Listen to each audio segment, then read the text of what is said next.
What's up, Vetters? Patrick here with Vetted. Today, we're talking about this. You mentioned recently, NASA's kind of the more civilian space exploration outfit. Obviously, they do intelligence work as well, but maybe Space Force has these targets, these uncorrelated targets, and they remove them for NASA? I think that's what I heard from someone on the inside, yes. That they don't do it themselves. It's the Space Force that has this list. These lists are classified, as also those early lists from the 1960s, because what I would like to have is one of these lists. But it shows coordinates and check if they vanish in the shadow. Totally. That's I mean, because what if they didn't vanish, they wouldn't just be noise.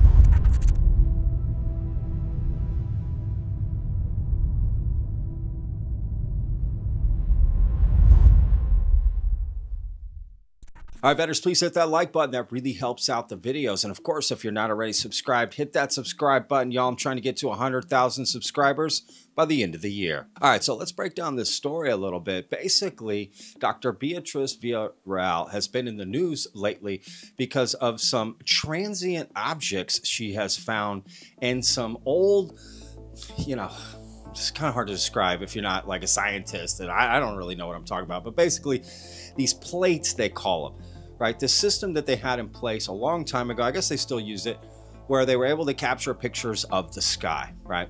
Now, what Beatriz Villarroel and her team did was look at these, quote, plates, right? These pictures of the sky pre-Sputnik, okay? So pre-1957, before we had anything up in the sky like satellites or anything, right?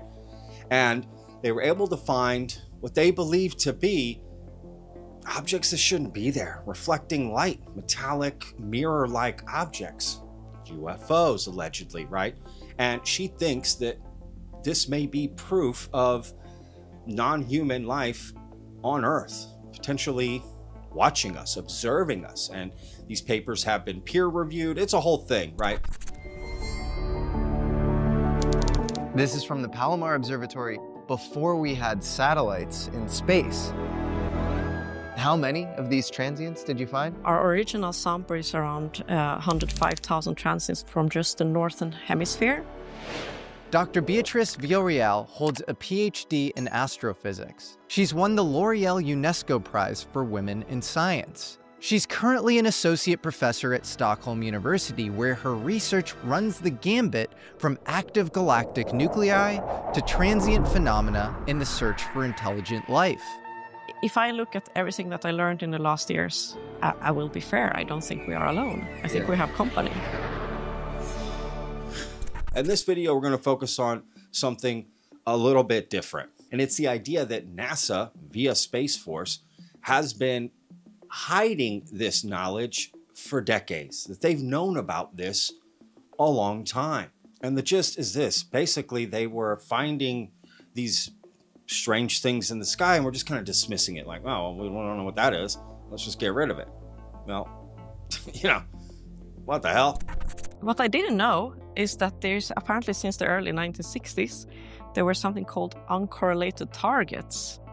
And people have been finding them in hundreds per week or something like that, where, again, they see something only once or a few times on a radar or with the optical sensors, and then they can't track it, so it becomes an uncorrelated target, and they are always reduced from the background when people calculate the number of objects in space, let's say space trash and satellites in space. How do you separate an uncorrelated target from a satellite? How do you know? Because it's not orbiting like a satellite? Because they can't track it, so they, if I understand it correctly, NASA and ESA and those always remove it from the background.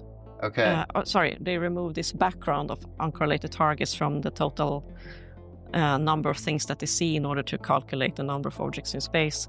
However, I think that they don't do it themselves. It's done by militaries and it's classified lists, so it's kind of becoming a little bit more fun. I'm trying to look into this right now. Yeah, so maybe you mentioned recently, NASA's kind of the more civilian space exploration outfit. Obviously, they do intelligence work as well, but maybe Space Force has these targets, these uncorrelated targets, and they remove them for NASA?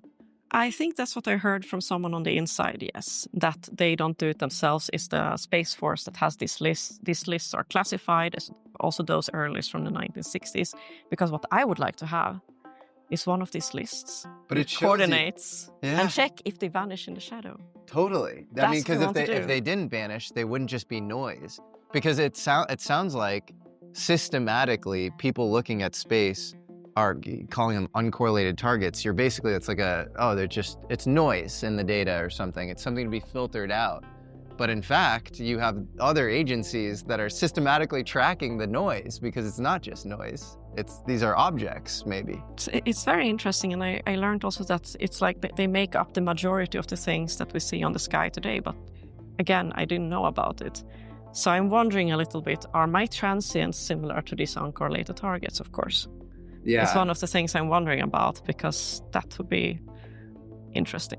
That would be amazing, because 15,000 a year or 20,000, whatever number that we come to is a lot. I mean, the amount of satellites in space, like, I don't even know what we're at right now. But I mean, obviously Starlink is dramatically increasing the amount in the sky, but it's not a ton. And the uncorrelated objects, just for the audience, because we've jumped back and forth between transients, which are these light flashes that you were detecting in these plates from the 50 to 56, and uncorrelated objects. Do we know that these are the same thing? Or I have no idea. Hard to say. Yeah. I have no idea. I'm just speculating around this. I'm just curious and trying to look into this right now. These are just where my thoughts are wandering. But if you saw that there was a drop-off in these uncorrelated objects around the Earth's shadow, you could show that, again, they're physical objects, and maybe if we could show that they were the same amount as what you found in the plates from, the 50s, maybe you'd get, some sort of match. But would love to see that, like especially these uncorrelated targets, if they come from optical sensors, it would be super interesting to see if they vanish in the Earth shadow. It would also support not only that they're physical, but that they are artificial.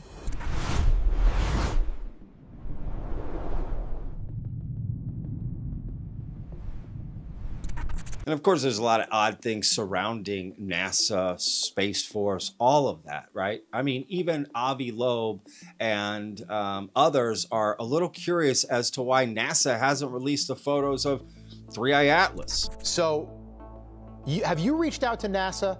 Because this is just, look, I operate in the real world, and NASA's supposed to release photos within 24 hours. It's been 15 days. They're blaming it on the shutdown. You're buying that? If there's nothing to hide, then have Jerry at NASA release the photos. It's that simple, right?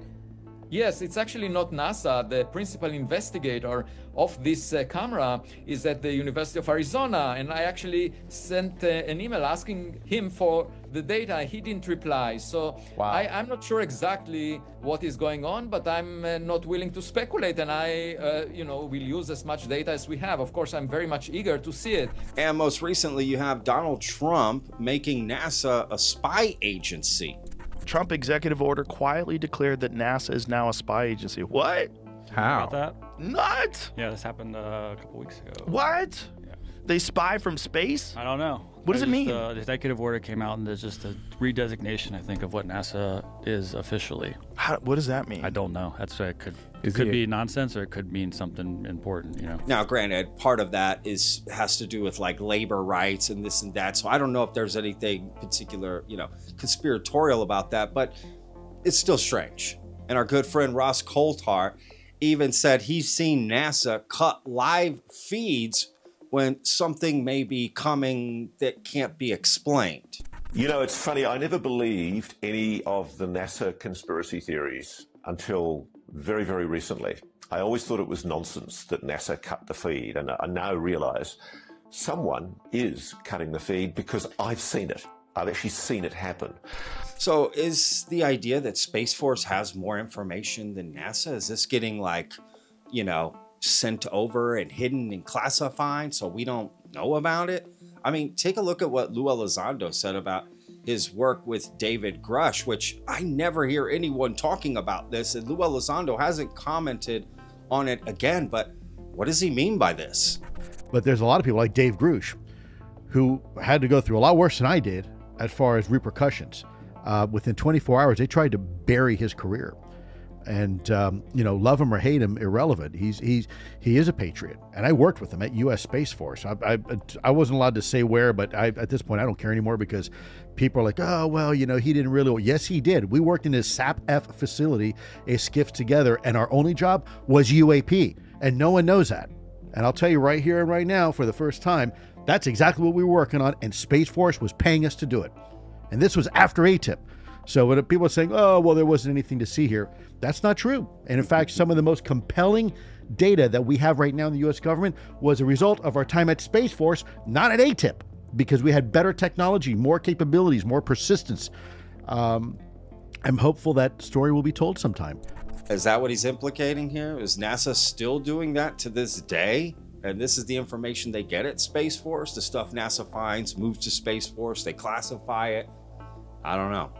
Let me know in the comments. But this next part of Jesse's video is the most interesting to me because he goes through the history of how this could have happened back in the day, and there is actual data, facts, evidence that they were hiding things. As it turns out, these uncorrelated targets are a gateway to a much deeper rabbit hole, stretching all the way back to the dawn of the space race. Our story begins in 1953, 4 years before Sputnik. Enter Major Donald Keyhoe, a retired Marine Corps naval aviator and one of the earliest public advocates for UFO disclosure. Keyhoe states something astonishing, that the Air Force was tracking 2 unknown artificial satellites, 400 and 600 miles up in low Earth orbit. The timing here was likely not a coincidence. That same year, a very unusual project started at White Sands Missile Range, a military-funded initiative to track small natural satellites, think asteroids captured in orbit. 2 remarkable scientists were in charge. First up is meteorite expert Dr. Lincoln LaPaz. Before joining this special search for mini-moons around Earth, Dr. LaPaz headed up Project Twinkle, an Air Force investigation into unexplained green fireballs showing up across American nuclear sites, documented at places like Los Alamos and Holloman Air Force Base. LaPaz arrived at the conclusion that these green fireballs were not a known natural phenomenon, and they seemed to propel themselves intelligently. Second on the project, we have Clyde Tombaugh. Yes, that Clyde Tombaugh, the man who discovered Pluto.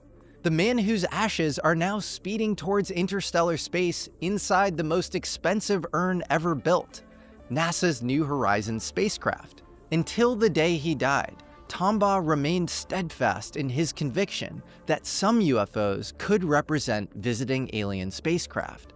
So one has to wonder, given wild rumors from credible sources and the cast of characters involved, what exactly did they actually find? On August 23, 1954, Aviation Week and Space Technology published a statement from LaPaz, one which begged way more questions than it answered. LaPaz confirmed that there were indeed 2 unknown objects, but simultaneously he claimed that the 2 unknown objects were fully identified natural asteroids caught in Earth's gravitational grasp. He might have been doing this to dispel American domestic panic that this could have been Soviet tech. But if you read between the lines, there's a lot that just doesn't add up. Firstly, these observations directly corroborate Keyhoe's story. White Sands Missile Range actually was tracking 2 unidentified objects in low Earth orbit. But it also contradicts just about everything else we know about the historic and scientific record.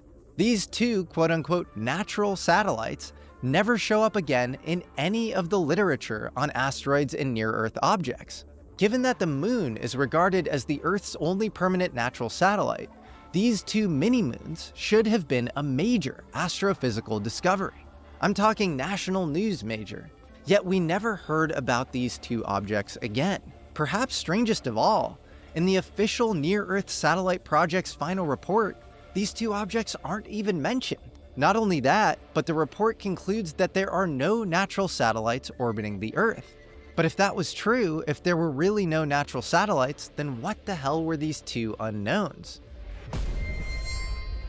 Perhaps most remarkably, the most important US government documents surrounding UFOs from exactly when the Palomar Observatory was making these observations in the early 50s quite literally refers to objects with metallic and light-reflecting surfaces that were flat on the bottom. So the Air Force and CIA documents at the time describe objects that exactly sound like the mirror-like features Beatrice's data implies. These documents include the 1947 Twining Memo, the 1948 Project Sign analysis, and the CIA's analysis of the 1952 DC UFO flyover, along with Blue Book lead Captain Edward J. Ruppelt's analysis and more.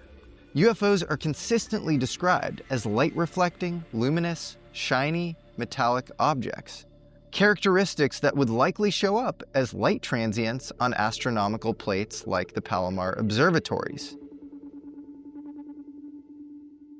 I mean, if you want us to take you seriously, NASA, this is not a good look.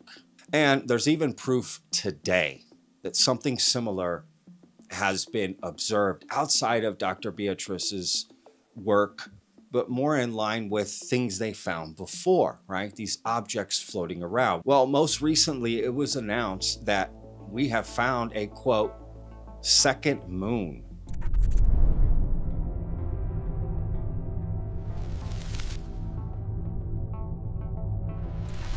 NASA confirms Earth has an extra moon for the next 58 years. It's not every day that Earth gets a new running buddy in this orbit. Researchers at the University of Hawaii spotted something that NASA is classifying as a quasi-moon that joined Earth's orbit undetected for around 60 years. Studying its current course and speed, scientists predict that this quasi-moon, dubbed 2025 PN7, is going to hang around us until it leaves our open space in 2083. Moon 2025 PN7 is fairly small for a celestial body, with scientists estimating that it is between 18 to 36 meters wide, roughly the size of a small building. It is exciting that we are able to discover our nearby neighbors, especially one that has avoided detection for the 60 years it has been so close to Earth, said David Weigel, planetarium director at the U.S. Space and Rocket Center.